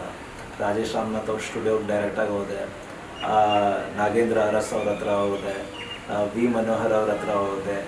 ಹೀಗೆ ಎಲ್ಲರ ಹತ್ರನೂ ಹೋಗಿ ಪುಸ್ತಕ ಕೊಟ್ಟು ಬರ್ತಾ ಇದ್ದೆ. ದಯವಿಟ್ಟು ನೋಡಿ, ಕತೆ ನೋಡಿ, ಇಷ್ಟ ಆಗ್ಬೋದು, ಫಿಲ್ಮಿ ಸ್ಟೈಲಲ್ಲಿದೆ, ನಿಮಗೆ ಇಷ್ಟ ಆಗ್ಬೋದು ನೋಡಿ ಅಂತ ಹೇಳಿ. ಆದರೆ ಇಲ್ಲೂ ಕೂಡ ನನಗೆ ಪಾಸಿಟಿವ್ ರೆಸ್ಪಾನ್ಸ್ ಇಲ್ಲ. ಓದಿಲ್ವೋ ಅದು ಕೂಡ ನನಗೆ ಗೊತ್ತಿಲ್ಲ. ಸರಿ, ಹೀಗೆ ನಡೀತಾ ಇತ್ತು. ಸುಮಾರು 2 ವರ್ಷಗಳ ಕಳೆದೋಯ್ತು. ನಾನು ವೃತ್ತಿ ಜೀವನದಲ್ಲಿ ಕಂಟಿನ್ಯೂ ಆಗ್ತಾ ಇದ್ದೆ. ಅದನ್ನು ಅಡ್ವೊಕೇಟ್ ಅನಿಸ್ಕೊಂಡಿದ್ದೆ. 2011 ಒಂದು ಟೆಲಿಫೋನ್ ಕಾಲ್ ಬಂತು. ನಮ್ಮ ಹುಡುಗ ಒಬ್ಬ, ವಿಜಯ ಫಿಲ್ಮ್ ಇನ್ಸ್ಟಿಟ್ಯೂಟ್ ಹುಡುಗ ಶ್ರೀಶಾಂತ್ ಅಂತ ಹೇಳಿ ಫೋನ್ ಮಾಡಿದಾಗ ಕೇಳಿದ, ಸರ್ ಇಲ್ಲಿ ಲವ್ ಜಂಕ್ಷನ್ ಅಂತ ಒಂದು ಸಿನಿಮಾ ಮಾಡ್ತಾ ಇದೆ, ನಿಮ್ಗೆ ಹೆಲ್ಪ್ ಬೇಕು ಸರ್ ಅಂತ. ಏನಪ್ಪ ಅದು ಹೆಲ್ಪು? ಸರ್ ಅದು ಚೆಸ್ಗೆ ರಿಲೇಟೆಡ್ ಸ್ಟೋರಿ ಇದೆ ಸರ್, ಚೆಸ್ ಬೋರ್ಡ್ಗಳು ಇಟ್ಕೊಂಡು ಶೂಟ್ ಮಾಡ್ತಾ ಇದ್ದೀವಿ, ಟೈಮರ್ ಬೇಕು ಸರ್. ಟೈಮರ್ ಅಂದರೆ ಚೆಸ್ ಆಡಬೇಕಾದ್ರೆ ಟೈಮ್ಗಳಿರುತ್ತೆ. ಈ ಕಡೆ ಒಬ್ಬ ಆ ಕಡೆ ಒಬ್ಬ ಇಬ್ಬರು ಆಟ ಆಡ್ತಾ ಇರ್ತಾರೆ. ನಾನೆಷ್ಟು ಟೈಮ್ ತೊಗೊಂಡಿದ್ದೀನಿ ಅದನ್ನು ಕ್ಯಾಲ್ಕುಲೇಟ್ ಮಾಡಿ ಟೈಮರ್ನ ಸ್ಟಾಪ್ ಮಾಡಬೇಕು. ಇಷ್ಟು ಟೈಮ್ ಒಳಗಡೆ ಗೇಮ್ ಮುಗಿಸ್ಬೇಕು ಅನ್ನೋದೇ ಆಟ, ಚದುರಂಗದ ಆಟ. ಆ ಟೈಮರ್ಗಳು ಬೇಕು ಸರ್, ಎಲ್ಲೂ ಸಿಗ್ತಾ ಇಲ್ಲ ಸರ್, ಏನು ಮಾಡ್ತೀರಾ, ಹೆಲ್ಪ್ ಮಾಡಿ ಸರ್ ಅಂತ. ನನಗೆ ಅಭಿನಯಕ್ಕೆ ಏನಾದರೂ ಚಾನ್ಸ್ ಇದೆಯಾ ಅಂತ ಕೇಳಿದೆ. ಆಯಿತು ಸರ್, ಡೈರೆಕ್ಟ್ರಿಗೆ ಹೇಳ್ತೀನಿ ಬನ್ನಿ ಅಂತ ಅಲ್ಲ. ಇವನು ಕ್ಯಾಮ್ರಾ ಅಸಿಸ್ಟೆಂಟು ಆ ಸಿನಿಮಾಗೆ, ಲವ್ ಜಂಕ್ಷನ್ಗೆ ಕರ್ಕೊಂಡು ಹೋದ. ಡೈರೆಕ್ಟರ್ ಹತ್ರ ಮಾತಾಡಿದ್ವಿ. ಹೀರೋ ಕಮ್ ಪ್ರೊಡ್ಯೂಸರು ಅಂದಾನ್ ಸ್ವಾಮಿ ಅಂತ ಹೇಳಿ, ಅಂದಾನ್ ಕುಮಾರ್ ಅಂತ ಹೇಳಿ. ಪ್ರೊಡ್ಯೂಸರ್ ಬಂದುಬಿಟ್ಟು ಕನಕಪುರದವರು ಶ್ರೀನಿವಾಸ್ ಅಂತ ಹೇಳಿ. ಆಯಿತು, ನೀವು ಮಾಡಿ, ಸಣ್ಣ ರೋಲ್ ತಾನೆ ಮಾಡಿ ಅಂತ ಅಂದರೆ. ಸರಿ, ನಾನು I am a chess player, basically state level ಚೆಸ್ಸಲ್ಲಿ ಪಾರ್ಟಿಸಿಪೇಟ್ ಮಾಡಿರೋಂಥನು. ಹೋದೆ ನಾನು. ಈ ರಿಸರ್ವ್ ಬ್ಯಾಂಕ್ ಪಕ್ಕದಲ್ಲಿ ನೃಪತುಂಗ ರೋಡಲ್ಲಿ ಯವನಿಕಾ ಅಂತ ಬಿಲ್ಡಿಂಗ್ ಇದೆ. ಆ ಬಿಲ್ಡಿಂಗಲ್ಲಿ 3rd floor 4th ಫ್ಲೋರ್ನಲ್ಲಿ ಚೆಸ್ ಆ್ಯಕ್ಟಿವಿಟೀಸ್ಗೆ ಹೆಡ್ ಕ್ವಾರ್ಟರ್ಸ್ ಇದೆ.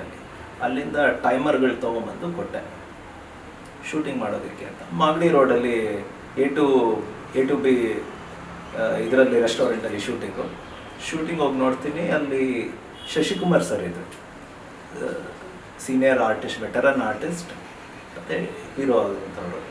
ಅವರು ಸಿನಿಮಾದಲ್ಲಿ ಪಾತ್ರ ಏನು ಅಂತಂದರೆ ಹೀರೋಗೆ ಚೆಸ್ಸಿನ ಗುರುಗಳು, ಚದುರಂಗದ ಆಟದ ಗುರುಗಳು ಹೇಗೆ ಇನ್ಸ್ಟ್ರಕ್ಟ್ ಮಾಡಬೇಕು, ಹೇಗೆ ಆಟ ಆಡಬೇಕು ಅಂತ ಇನ್ಸ್ಟ್ರಕ್ಟ್ ಮಾಡ್ತಾ ಇರೋದು. ಈತನ ಕತೆ ಏನು ಅಂತಂದರೆ ಸಿನಿಮಾದು ಒಂದು ಲವ್ ಸ್ಟೋರಿ. ಚದುರಂಗದ ಆಟಗಾರ ಚದುರಂಗ ಆಟವನ್ನು ಗೆಲ್ಲಬೇಕು, ಅದಕ್ಕೆ ಸ್ಫೂರ್ತಿ ತುಂಬಿಸುವಂಥವ್ರು ಗುರುಗಳು ಶಶಿಕುಮಾರ್ ಅವರು. ನಾನು ಒಬ್ಬ ಪ್ಲೇಯರ್, ಅದರಲ್ಲಿ ಒಂದೆರಡು ಸೀನ್ಗಳಲ್ಲಿ ಆ್ಯಕ್ಟ್ ಮಾಡಿಸಿದ್ರು. ಶಶಿಕುಮಾರ್ ಸರ್ ಜೊತೆ ಫಾರ್ ದ ಫಸ್ಟ್ ಟೈಮ್ ನಾನು ಆ್ಯಕ್ಟ್ ಮಾಡಿದೆ, ಕ್ಯಾಮ್ರಾ ಮುಂದೆ ನಿಂತ್ಕೊಂಡೆ. ಇದು ನನ್ನ ಫಸ್ಟ್ ಎಕ್ಸ್ಪೀರಿಯನ್ಸ್. ಲವ್ ಜಂಕ್ಷನ್ 2012 ಬಹುಶಃ ರಿಲೀಸ್ ಆಯಿತು ಅಂತ ಕಾಣಿಸುತ್ತೆ. ಅದಾದ ನಂತರ ಮತ್ತೆ ನಾನು ವೃತ್ತಿ ಜೀವನಕ್ಕೆ ವಾಪಸ್ ಬಂದೆ. ನನಗೆ ರೆಗ್ಯುಲರಾಗಿ ಎಕ್ಸ್ಪೋಜರ್ ಸಿಗಲಿಲ್ಲ. ನಾನು ಅಂದ್ಕೊಂಡಾಗೆ ಕಂಟಿನ್ಯೂಯಸ್ ಆಗಿ ಸಿನಿಮಾಲಿ ಆ್ಯಕ್ಟ್ ಮಾಡೋ ಅಂಥ ಒಂದು ಆಪರ್ಚುನಿಟಿಗಳು ಸಿಗ್ತಾನೆ ಇರಲಿಲ್ಲ. ಅಲ್ಲಿ ಸುಮ್ಮನೆ ಒಂದು 20-30 ಜನ ಡೈರೆಕ್ಟ್ರುಗಳು, ಅಸಿಸ್ಟೆಂಟ್ ಡೈರೆಕ್ಟ್ರುಗಳಿಗೆ ಫೋಟೋಗಳು ಕೊಟ್ಟಿದ್ದೆ, ಚಾನ್ಸ್ ಇದ್ದರೆ ಹೇಳಿ ಅಂತ ಹೇಳಿ ಬಂದಿದ್ದೆ. ಅದೇನೂ ಆಗಲಿಲ್ಲ. ಆದರೆ ಮೀನ್ ವೈಲ್ ರೆವಲ್ಯೂಷನರಿ ಚೇಂಜಸ್ ಆಗ್ತಾಯಿತ್ತು ಸಿನಿಮಾ ಇಂಡಸ್ಟ್ರಿಲಿ. ಏನು ಅಂತಂದರೆ ಟಿಲ್ 2010ವರೆಗೂ ಎಲ್ಲ ಸಿನಿಮಾಗಳು ಶೂಟ್ ಆಗ್ತಾ ಇದ್ದಿದ್ದು ಆ್ಯರಿ 3 ಕ್ಯಾಮ್ರಾಲಿ. ಆ್ಯರಿ 3 ಕ್ಯಾಮ್ರಾ ಅಂತಂದರೆ ನೆಗೆಟಿವ್ ಫಿಲಮಲ್ಲಿ ಶೂಟಿಂಗ್ ಮಾಡಿ ಅದನ್ನು ಪ್ರೊಸೆಸ್ ಮಾಡಿ ಪಾಸಿಟಿವ್ ಕನ್ವರ್ಟ್ ಮಾಡಿ ಪ್ರಿಂಟ್ ಎತ್ತಬೇಕು. 2005-06 ಅಷ್ಟೊತ್ತಿಗೆ ಡಿಜಿಟಲ್ ಕ್ಯಾಮ್ರಾಗಳು ಬಂದಿದ್ರು, ಅದಕ್ಕೆ ಜಾಸ್ತಿ ಹೆಸರಿರಲಿಲ್ಲ. 2011 ಅಷ್ಟೊತ್ತಿಗೆ ಪೂರ್ತಿ ದೇಶದಲ್ಲಿ ಹಳೆ ಕಾಲದ ಆ್ಯರಿ 3 ಕ್ಯಾಮ್ರಾಗಳು ಹೊರಟೆ ಹೋಯಿತು. ಬಂದಿತ್ತು ಎಲ್ಲ ಡಿಜಿಟಲ್ ಕ್ಯಾಮ್ರಾಗಳು ಬಂದಿತ್ತು. ನೆಗೆಟಿವ್ನ ಉಪಯೋಗಿಸ್ಕೊಂಡು ಶೂಟ್ ಮಾಡುವಂಥ ಒಂದು ದುಸ್ಥಿತಿ ಏನಿತ್ತು ಅದು ತಪ್ಪೋಯಿತು. ಬರೀ ಒಂದು ಚಿಪ್ 64 GB ಚಿಪ್ಪು, 128 GB ಚಿಪ್ಗಳು, ಹೀಗೆ ಮೆಮೊರಿ ಕಾರ್ಡ್ಗಳು, ಇದನ್ನು ಹಾಕೋದು, ಡಿಜಿಟಲ್ ಕ್ಯಾಮ್ರಾಗಿ ಶೂಟ್ ಮಾಡೋದು, ಸಿನಿಮಾ ತಯಾರು ಮಾಡೋದು. ಮುಂಚಿನ ಕಾಲದಲ್ಲಿ ನಾನು ಹೇಳಿದ್ನಲ್ಲ, ನೆಗೆಟಿವ್ ತುಂಬ ಕಾಸ್ಟ್ಲಿ ಇರ್ತಾ ಇತ್ತು. ಚೈತ್ರದ ಚಂದ್ರಮ ಸೀನಲ್ಲಿ ಒಂದು ಕಡೆ ವಿಲನ್ಗೂ ಮತ್ತು ಹೀರೋಗೂ ಜಗಳ ಆಗುತ್ತೆ. ಒಬ್ಬ ಕಾಲೇಜ್ ಹುಡುಗ ಬಂದಿದ್ದ, ಅವನು ಸಪೋರ್ಟಿಂಗ್ ಕ್ಯಾಸ್ಟಲ್ಲಿ ಆ್ಯಕ್ಟ್ ಮಾಡಬೇಕಾಗಿತ್ತು. ಟೇಕ್ ಮೇಲೆ ಟೇಕು ತೊಗೊಳ್ತಾನೆ ಇದ್ದಾನೆ. ಎಸ್ ನಾರಾಯಣ್ ಸರ್ ಅವರು ಬೈದ್ಬಿಟ್ರು, ಏನಯ್ಯ ನೀನು ನೆಗೆಟಿವ್ ತಿಂತಾ ಇದೆಯಾ, ಯಾಕಯ್ಯ ಬಂದೆ ನೀನು ಆ್ಯಕ್ಟ್ ಮಾಡೋದಕ್ಕೆ ಅಂತ. ನಾನು ಆವಾಗ ಒಂದು ಕ್ಯಾಮ್ರಾ ಅಸಿಸ್ಟೆಂಟ್ ಕೇಳಿದೆ, ಏನು ಸರ್ ನೆಗೆಟಿವ್ ಅಂತಂತ ಇದ್ದಾರಲ್ಲ, ಎಷ್ಟು ಸರ್ ಆಗುತ್ತೆ ಅಂತ. ಅವ್ರು ಹೇಳಿದ್ರು, ಆಗಿನ ಕಾಲದಲ್ಲಿ ಅದು 11,500 ರೂಪಾಯಿ, 11,500 ರುಪೀಸು, 450 ಅಡಿ ಬರುತ್ತೆ ಅಷ್ಟೇ. ದಿನಕ್ಕೆ ಒಂದು 2 ರೀಲ್ ಖಾಲಿ ಆದರೂ ಆಶ್ಚರ್ಯ ಇಲ್ಲ. ನೀವು ನೆಗೆಟಿವ್ಗಳನ್ನ ತಿಂದುಬಿಟ್ರೆ ಪ್ರೊಡ್ಯೂಸರ್ ದುಡ್ಡು ಹಾಕ್ತಾನಲ್ಲ, ಬಂಡವಾಳ, ಅವನು ಸಾಯ್ತಾನೆ. ತುಂಬ ಕಾಸ್ಟ್ಲಿ ಆಗಿಬಿಡುತ್ತೆ ನೆಗೆಟಿವು. ಆದ್ದರಿಂದ ಒನ್ ಟೇಕ್ ಆರ್ಟಿಸ್ಟ್ಗಳು ಬೇಕು. ಪ್ರಿಫರೆನ್ಸ್ ಕೊಡೋದು ಸಿನಿಮಾದವರು, ಡೈರೆಕ್ಟರ್ಗಳು, ಪ್ರೊಡ್ಯೂಸರ್ಗಳು ಒನ್ ಟೇಕ್ ಆರ್ಟಿಸ್ಟ್, ಅಂದರೆ ತುಂಬ ಎಕ್ಸ್ಪೀರಿಯನ್ಸ್ ಇರೋ ಆರ್ಟಿಸ್ಟ್ಗಳು, ಸಖತ್ತಾಗಿ ಆ್ಯಕ್ಟ್ ಮಾಡ್ತಾರೆ ಅಂತ ಅನ್ಸೋ ಆರ್ಟಿಸ್ಟ್ಗಳು, ಅವ್ರಿಗೆ ಮಾತ್ರನೇ ಚಾನ್ಸ್ ಕೊಡಬೇಕು ಅಂತ ಹೇಳಿ ಪ್ರಿಫರೆನ್ಸ್ ಕೊಡ್ತಾರೆ. ಈ ಹುಡುಗ ಯಾರೋ ಹೊಸದಾಗಿ ಬಂದಿದ್ದಾನೆ, ಫಸ್ಟ್ ಟೈಮರು, ಅವ್ನಿಗೆ ಆ್ಯಕ್ಟ್ ಮಾಡೋಕ್ಕೆ ಬರ್ತಾ ಇಲ್ಲ, ನೆಗೆಟಿವ್ ಹಾಳು ಮಾಡ್ತಾ ಇದ್ದಾನೆ, ಅದಕ್ಕೆ ಡೈರೆಕ್ಟರ್ ಬೈತಾ ಇದ್ದಾರೆ ಅಂತ. ಇದು ಆ್ಯರಿ 3 ಕ್ಯಾಮ್ರಾದಲ್ಲಿ ನಡೀತಾ ಇದ್ದಂಥ ಘಟನೆಗಳು.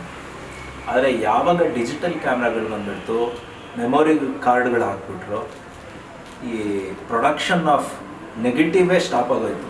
ಪೂರ್ತಿ ದೇಶ ಅಲ್ಲ, ಪೂರ್ತಿ ಗ್ಲೋಬಲಿ, ಪ್ರಪಂಚದಲ್ಲಿ ಎಲ್ಲ ಕಡೆ ನೆಗೆಟಿವ್ ಪ್ರೊಡಕ್ಷನ್ನೇ ಸ್ಟಾಪ್ ಆಗೋಯ್ತು. ಇದು ತುಂಬ ಚೀಪ್. ಇದು ಇಲ್ಲಿ ನೆಗೆಟಿವ್ ಅನ್ನೋದಿಲ್ವಲ್ಲ, ಅಲ್ಲಿ ದಿನಕ್ಕೆ ನೀವು 25,000 ರೂಪಾಯಿ ಬರೀ ನೆಗೆಟಿವ್ಗೆ ಆಗಬೇಕು. ಇಲ್ಲೇನಿದೆ, ಒಂದು ಮೆಮೊರಿ ಕಾರ್ಡ್ ಹಾಕೋದು, ಶೂಟ್ ಮಾಡೋದು, ಒಂದು ಕಡೆ ಹಾರ್ಡ್ ಡಿಸ್ಕ್ ಡಂಪ್ ಮಾಡೋದು, ಡಿಲೀಟ್ ಮಾಡೋದು, ಮತ್ತೆ ಅದನ್ನೇ ಯೂಸ್ ಮಾಡಿ ಮತ್ತೆ ಶೂಟ್ ಮಾಡೋದು. ದಿನಕ್ಕೆ ಅದೊಂದು 25,000 ರೂಪಾಯಿ ಸೇವ್ ಆಗುತ್ತೆ.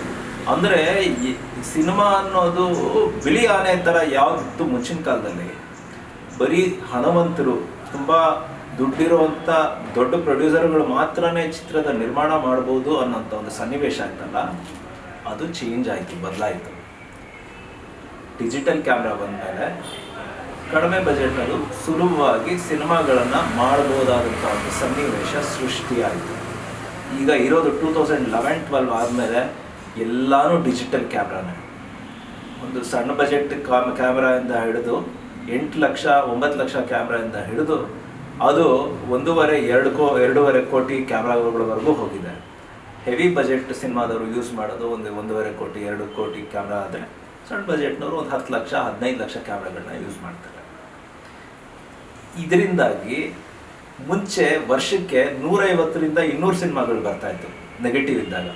ಈಗ ಅದು ಡಬಲ್ ಆಗಿ 350-400 ಸಿನಿಮಾಗಳು ಬರೀ ಕನ್ನಡದಲ್ಲೇ ತಯಾರಾಗಿ ರಿಲೀಸ್ ಆಗುವಂಥ ರೆವಲ್ಯೂಷನರಿ ಚೇಂಜಸ್ ಬಂದಿದೆ. ಸೊ ಈಗ ಸಿನಿಮಾ ಆ್ಯಕ್ಟಿವಿಟೀಸ್ ಜಾಸ್ತಿ ಆಯಿತು, ಸ್ಮಾರ್ಟ್ ಮೊಬೈಲ್ಗಳು ಜಾಸ್ತಿ ಆಯಿತು, ಇಂಟರ್ನೆಟ್ ಜಾಸ್ತಿ ಆಯಿತು, ನಿಧಾನವಾಗಿ ಯೂಟ್ಯೂಬ್ಗಳು ಬಂತು. ಅಂದರೆ ಇದು ಕನೆಕ್ಟಿವಿಟಿಗೆ ಸಹಕಾರಿಯಾಗೋಯಿತು. ಈ ಪ್ರೊಡಕ್ಷನ್ಗಳು ಜಾಸ್ತಿ ಆದಾಗ ಹೆಚ್ಚೆಚ್ಚು ಸಿನಿಮಾಗಳು ಬಂತು. 2014 ನನಗೆ ಇನ್ನೊಂದು ಸಿನಿಮಾಗೆ ಸುಮ್ಮನೆ ಕಾಲ್ ಫಾರ್ ಬಂತು. I was practising as an advocate regularly. ನಾನು ಲಾಯರಾಗೆ ಕೆಲಸ ಮಾಡ್ತಾಯಿದ್ದೆ, ಇವಾಗಲೂ ಮಾಡ್ತಾ ಇದ್ದೀನಿ. 2014 ಸಡನ್ನಾಗಿ ಒಬ್ಬರು ಅಶೋಕ್ ದೇವ್ ಅಂತ ಹೇಳಿ ಡೈರೆಕ್ಟರ್ ಫೋನ್ ಮಾಡಿದ್ರು. ಸರ್, ನಿಮ್ಮ ಮನೆ ಪಕ್ಕದಲ್ಲಿ ನಿಮ್ಯಾನ್ಸ್ ಇದೆಯಲ್ಲ ಸರ್, ಒಳಗಡೆ ಶೂಟಿಂಗ್ ಮಾಡ್ತಾ ಇದ್ದೀವಿ, ನಿಮ್ಗೆ ಒಂದು ಚಾನ್ಸ್ ಇದೆ, ಬರ್ತೀರಾ ಅಂತ. ಹೌದಾ, ಏನು ರೋಲ್ ಅದು? ಲಾಯರು ಸರ್, ನೀವು ಲಾಯರ್ ಯೂನಿಫಾರ್ಮಲ್ಲೇ ಬರಬೇಕು, ಆ್ಯಕ್ಟ್ ಮಾಡಿಬಿಟ್ಟು ಹೋಗಬೇಕು ಅಂತ. ಆಯ್ತಪ್ಪ ಬರ್ತೀನಿ ಅಂತ ಹೇಳಿ ನಾನು ಹೋದೆ ಅಲ್ಲಿಗೆ. ಅಲ್ಲಿ ಹೋಗಿ ನೋಡ್ತೀನಿ, ನಿಮ್ಯಾನ್ಸಲ್ಲಿ ಬೇರೆ ಬೇರೆ ಡಿಪಾರ್ಟ್ಮೆಂಟ್ಗಳಿದೆ ನಿಮ್ಯಾನ್ಸಿನ ಒಳಗಡೆ. ಅಲ್ಲಿ ಲೊಕೇಶನಲ್ಲಿ ಒಂದು ತೊಗೊಂಡಿದ್ರು, ಶೂಟ್ ಮಾಡ್ತಾಯಿದ್ರು. ಸಿನಿಮಾ ಹೆಸರೇನು ಅಂತ ಕೇಳಿದೆ. ಉಮೇಶ್ ಅಂತ ಅಂದಿಲ್ಲ. ಉಮೇಶ ಅಂತ ಅಂದೆ. ಅಲ್ಲಿ ನೋಡಿದ್ರೆ ಜೋ ಸೈಮನ್ ಸರ್ ಕೂತಿದ್ರು, ಸೀನಿಯರ್ ಡೈರೆಕ್ಟರ್ ಜೋ ಸೈಮನ್, ಸಾಹಸ ಸಿನಿಮಾ ಡೈರೆಕ್ಟರ್. ಹೀರೋ ಯಾರು ಅಂತ ಕೇಳಿದೆ. ಅವ್ರ ಮಗ ಸರ್ ಜಿತೇಂದ್ರ ಸೈಮನ್. ಇವರು ಪೊಲೀಸ್ ಇದು ಸೀನಿಯರ್ ಅಫಿಷಿಯಲ್ ಕ್ಯಾರೆಕ್ಟರ್ ಮಾಡ್ತಾ ಇದ್ದಾರೆ. ಅವ್ರ ಮಗ ಬಂದು ಅಕ್ಯೂಸ್ಡು ಉಮೇಶ್ ರೆಡ್ಡಿ ಕ್ಯಾರೆಕ್ಟರ್ ಮಾಡ್ತಾ ಇದ್ದಾರೆ. ಉಮೇಶ್ ರೆಡ್ಡಿನ ಕಿವಿ ನೇರಾಗೋಯ್ತು. ಉಮೇಶ್ ರೆಡ್ಡಿ ಯಾರು ಹೇಳು ಅಂತ ಅಂತಾರೆ. ಅದೇ sir, psychic killer sir, rape and murder ಮಾಡಿಕೊಂಡು ಜೈಲಲ್ಲಿದ್ದಾನಲ್ಲ ಸರ್, ಅವನು ಅಂತ. ನನಗೆ ಇಮ್ಮಿಡಿಯೇಟಾಗಿ ಫ್ಲ್ಯಾಶ್ ಬ್ಯಾಕ್ ಹೊರಟದೆ. ನಾನು LLB ಮಾಡ್ತಾ ಇದ್ಬೇಕಾದ್ರೆ ಈ ಉಮೇಶ್ ರೆಡ್ಡಿ ಯಾರಿದ್ದಾನೆ ಅವನ್ನ ಅರೆಸ್ಟ್ ಮಾಡಿಬಿಟ್ಟು ಜೈಲ್ ಹಾಕ್ತಿದ್ರು. Umesh Reddy rape and murder ಕೇಸ್ಗಳು ಅಂತಂದರೆ ತುಂಬ ಸೆನ್ಸೇಷನಲ್ಲು, ತುಂಬ ಹೆಸರಾಗಿತ್ತು, ತುಂಬ ಭಯವನ್ನು ಹುಟ್ಟಿಸ್ಬಿಟ್ಟಿದ್ದಂಥ ಒಬ್ಬ ವ್ಯಕ್ತಿ. ಇವನು ಇಂಡಿಯನ್ ಆರ್ಮಿಲಿ ಕೆಲಸ ಮಾಡ್ತಾ ಇರ್ತಾನೆ. ಕಾಶ್ಮೀರದಲ್ಲಿ ಇರುತ್ತೆ ಪೋಸ್ಟಿಂಗು.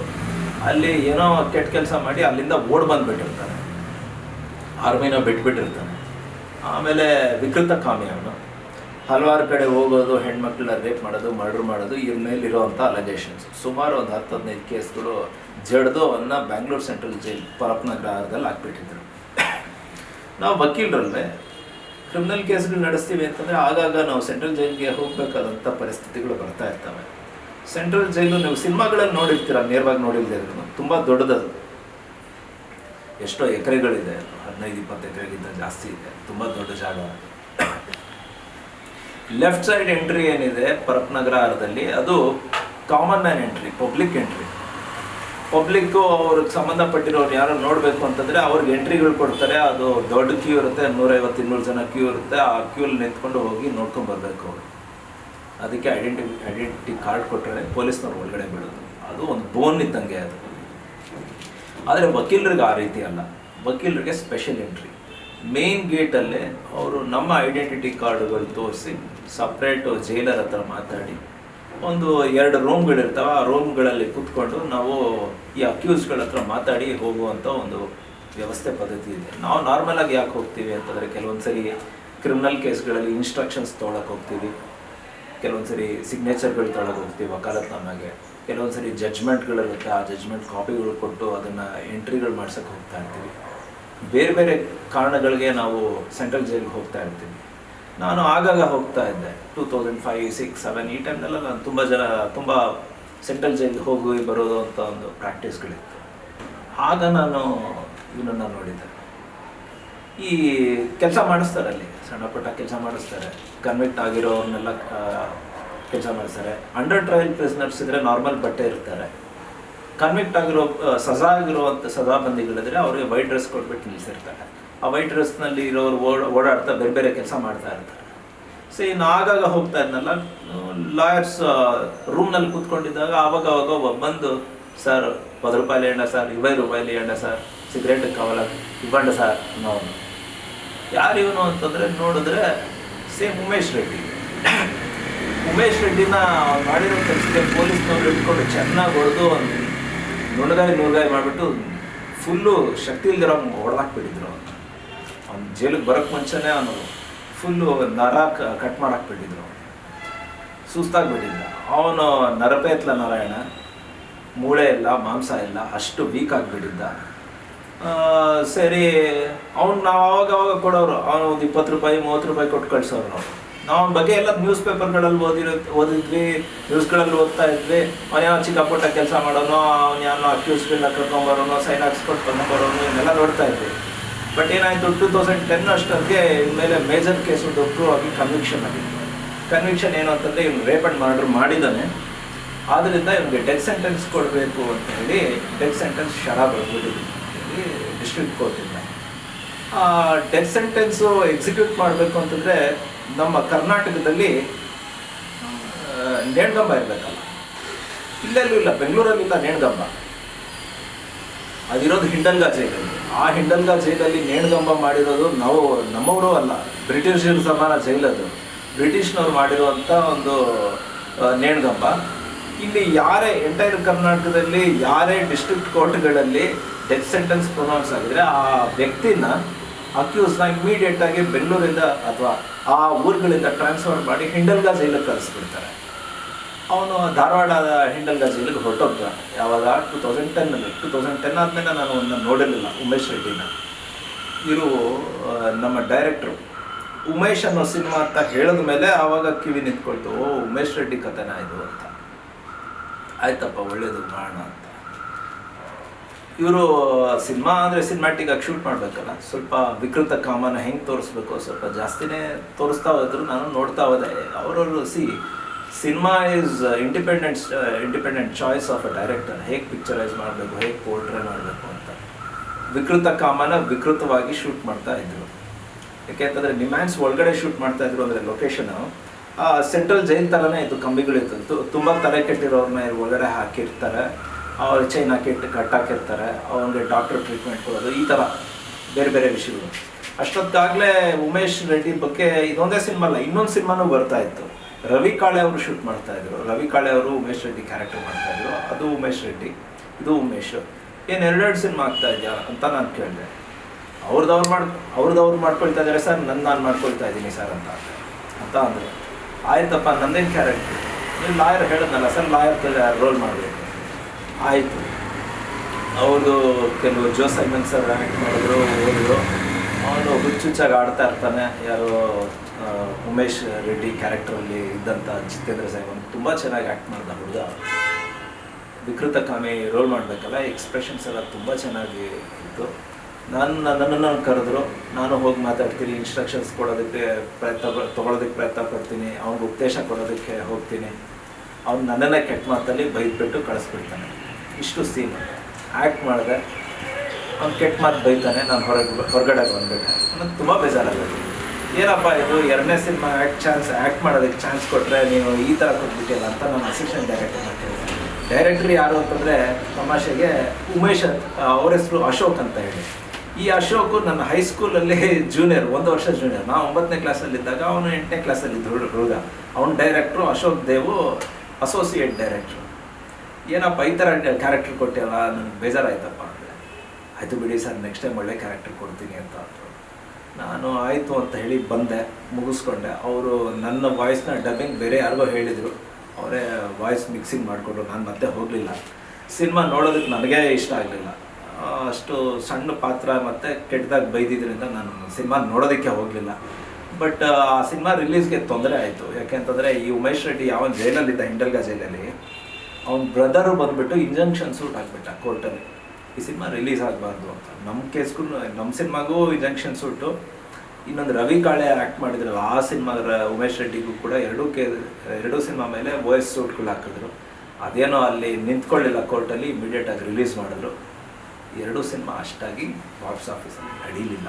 ಇದು ನನ್ನ ಎರಡನೇ ಸಿನಿಮಾ ಆ್ಯಕ್ಟಿಂಗ್ ಅನುಭವ, ಸಣ್ಣ ರೋಲ್ ಅಷ್ಟೇ.